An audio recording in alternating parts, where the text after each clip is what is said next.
एक बार चीन के एक हिस्से में बहुत बड़ा मठ था जहां लगभग 500 भिक्षु रहते थे। वो सभी अपने गुरु के मार्गदर्शन में खुद को जानने का अभ्यास कर रहे थे। एक दिन एक लड़का उस मठ में शिष्य बनने के लिए आया। उसने मास्टर से कहा, मास्टर, मैं खुद को जानना चाहता हूं। मैं सच की तलाश कर रहा हूं। मैं पता लगाना चाहता हूं कि सच क्या है। मास्टर ने उसकी ओर देखा और कहा कि अगर तुम सच जानना चाहते हो तो तुम्हें अपना पूरा जीवन दांव पर लगाना होगा। सच को जानने में तुम्हारा पूरा जीवन लग सकता है, फिर भी इस बात की गारंटी नहीं है कि तुम्हें इस जीवन काल में सच का पता लगेगा या नहीं। क्या तुम इसके लिए तैयार हो? शिष्य ने कहा, मास्टर, मैं यहां पीछे मुड़ने के लिए नहीं आया हूं। मैं इसके लिए तैयार हूं। गुरु ने कहा, अगर ऐसा है तुम एक काम करो। इस मठ में 500 भिक्षु है। तुम उनके लिए चावल कूटने का काम करो। बस सुबह से शाम तक चावल कूटने का ही काम करो, और जब तुम थक जाओ तो सोने चले जाओ। फिर अगली सुबह उठकर चावल को कूटना शुरू कर दो। इसके अलावा कुछ और मत करना। किसी और चीज के बारे में मत सोचना। बस इस रास्ते पर चलते रहना और दोबारा मेरे पास मत आना। जरूरत पड़ने पर मैं खुद तुम्हारे पास आऊंगा। उस लड़के ने गुरु के आदेश का पालन करते हुए चावल कूटना शुरू कर दिया। उस मठ में 500 शिष्य थे। उन सभी को समय समय पर भोजन की आवश्यकता पड़ती थी, इसीलिए वह बहुत जल्दी उठ जाता था और रात को देर तक चावल कूटता रहता था।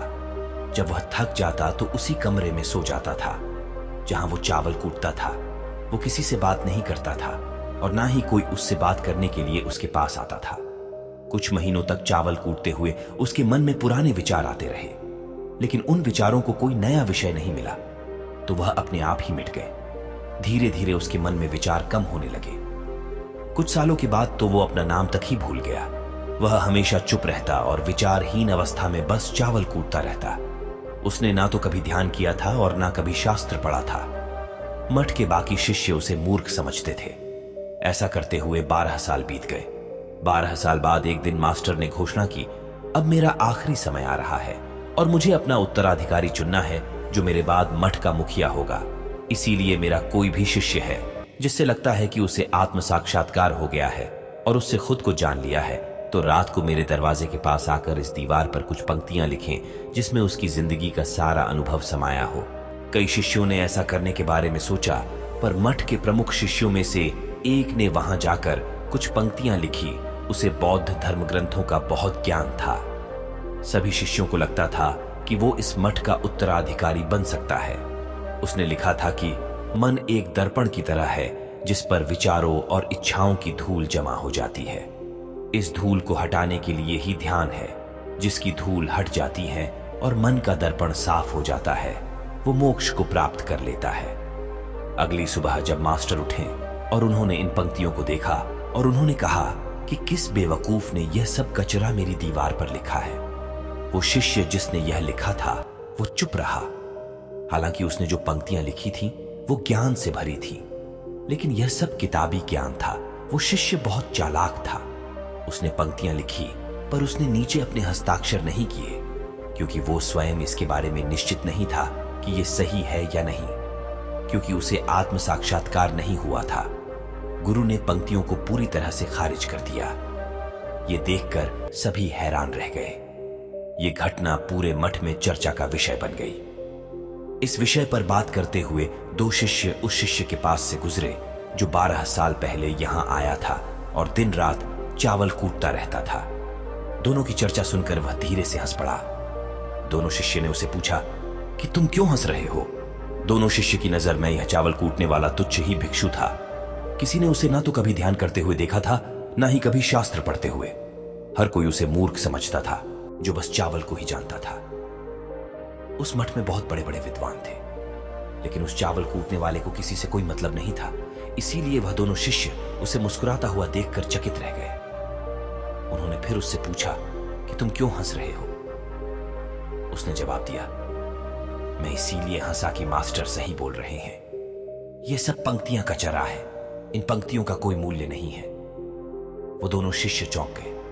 उन्होंने उसे पूछा कि क्या तुम ऐसी पंक्तियां लिख सकते हो जो इससे भी बेहतर हो? चावल पीसने वाले ने जवाब दिया, नहीं, क्योंकि मैं अनपढ़ हूं। लेकिन हां, मैं कुछ पंक्तियां कह सकता हूं। अगर तुमने उन पंक्तियों को तुम लिख सकते हो तो मैं तुम्हारे साथ जाने के लिए तैयार हूं। उन दोनों शिष्यों ने कहा, ठीक है। वे मास्टर के कमरे के पास गए और चावल कूटने वाले ने कुछ पंक्तियां बोली और दूसरे शिष्य ने उस दीवार पर लिख दिया और उन पंक्तियों के नीचे लिख दिया कि चावल कूटने वाला वर्टिकल बार। उन्हें लगा कि मास्टर इस पर भी गुस्सा करेंगे। जो पंक्तियों उसने लिखने के लिए कहा था बहुत अद्भुत थी और वो पंक्तियां थी, मन तो बस एक का भ्रम है, ना तो मन है ना ही मन का कोई दर्पण है, और जब मन ही नहीं है तो धूल कहां ठहरेगी। जो ये जानता है वो सच को जान गया। वर्टिकल बार जब गुरु ने ये पंक्तियां देखी तो वे आधी रात को उठे और चावल कूटने वाले के पास गए। वह सो रहा था। मास्टर ने उसे जगाया और कहा कि ये लो मेरी छड़ी और मेरे वस्त्र ले लो। आज से तुम मेरे उत्तराधिकारी हो, लेकिन इस मठ को छोड़कर कहीं दूर चले जाओ, क्योंकि इस मठ में बहुत सारे विद्वान हैं जो खुद को तुमसे ज्यादा श्रेष्ठ मानते हैं और वो तुम्हें मार देंगे। वो इस बात को बर्दाश्त नहीं कर सकते कि एक साधारण सा चावल कूटने वाला उनसे ज्यादा विद्वान निकला। तुम्हें वह सारा ज्ञान हो गया है जो मुझे है वर्टिकल बार। तुम्हें यह सारा ज्ञान चावल कूटते कूटते हुआ है और मुझे पता है कि तुम जहां भी जाओगे लोग तुम्हारे पास आने लगेंगे, क्योंकि जब कोई फूल खिलता है तो उसकी महक हर तरफ फैलने लगती है। उसने अपने गुरु के पैर छुए और रात को ही वहां से चला गया। अगर हम अपनी जिंदगी में देखें तो पाएंगे बहुत से लोग सोचते हैं कि ध्यान केवल एक ही जगह बैठकर आंखें बंद कर ही किया जा सकता है, लेकिन हकीकत में ऐसा नहीं है। ध्यान तो चलते चलते भी किया जा सकता है। अपना कुछ काम करते हुए भी ध्यान किया जा सकता है। असल में ध्यान का मतलब यह है कि आप जो भी काम कर रहे हैं उसे अपनी शिद्दत से करें कि आपको आपके शरीर का ख्याल भी ना रहे। बिल्कुल उस चावल पीसने वाले की तरह जो चावल कूटने में इतना मगन हो गया कि उसको खुद का कोई ख्याल ही नहीं रहा। उसने चावल कूटते हुए ही उसने आत्म साक्षात्कार प्राप्त कर लिया। हर समय वर्तमान में रहना और कुछ नहीं सोचना। मन तब तक ही है जब तक विचार है। जब विचार ही नहीं रहेंगे तो मन भी गायब हो जाएगा। जब मन ही नहीं रहेगा तभी तुम अपने आप को अच्छे से जान पाओगे। असल में हमें अपने वास्तविक रूप को जानने के लिए कोई अन्य साधना करने की आवश्यकता नहीं है। हम जो कुछ भी कर रहे हैं बस उसमें हमें पूरी तरह से खो जाने की जरूरत है। अपने काम में इस कदर से लीन हो जाओ क्या आपका काम भी ध्यान बन जाए।